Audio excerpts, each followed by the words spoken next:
So we're here at the first stop on the Galveston Freedom Walk. This is at Pier 21. This marker, the Middle Passage marker, commemorates the enslaved people being transported to this port. Galveston was the largest slave port west of New Orleans.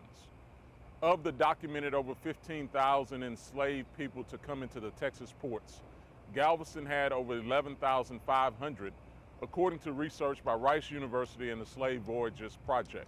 So from here at the Middle Passage marker, we'll move over to the second stop, which is at the southwest corner of 22nd and Strand, to the Juneteenth marker. This is America.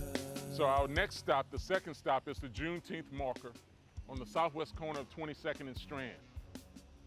At this location, we have the Texas Historical Commission marker that recognizes that Abraham Lincoln signed the Emancipation Proclamation September 22nd, 1862.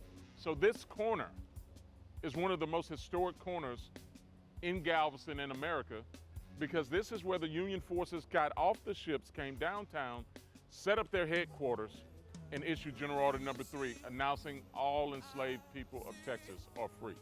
From this location, we move over to the third stop, the 1861 United States Custom House at 502 20th Street. So as we move, we retrace the steps of the Union soldiers and ancestors as they move through the streets of Galveston, spreading the message of freedom here in Texas and in Galveston. And I can just imagine what the heat would have been like in 1865 as the soldiers moved from location to location, the third stop being the United States Custom House. So the third stop on the Freedom Walk is the 1861 United States Custom House. And there was a Battle of Galveston on January 1st, 1863, when the Emancipation Proclamation was supposed to go into effect. Now, Lincoln's Emancipation Proclamation only applied to states in rebellion, which would have included Texas, but the Confederate Army took back control of the island when they won the Battle of Galveston, therefore delaying enforcement of this Emancipation Proclamation until Gordon Granger arrived on June 19th and issued General Orders No. 3. So we're here at the 1861 U.S. Custom House. From here, we move over to Reedy Chapel, which is the colored church on Broadway, the fourth stop on the Freedom Walk. All right, so we're going to the fourth stop, the colored church on Broadway.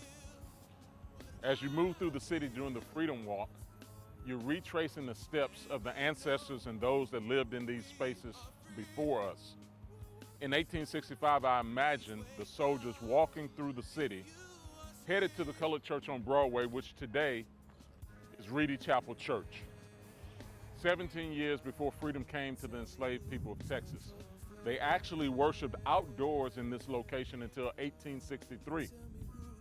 So I imagine in 1865, when the soldiers came and posted notice on the door at this location, how jubilant and celebratory that event would have been to finally get the news that what you prayed for has finally arrived.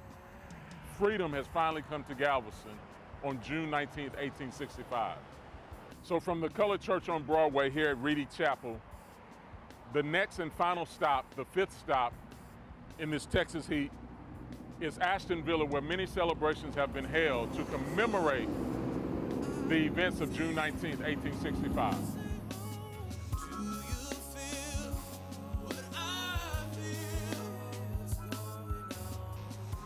So we're here at the fifth and final stop on the Freedom Walk, where legend has it that Gordon Granger stood on this balcony announcing that the enslaved people are free.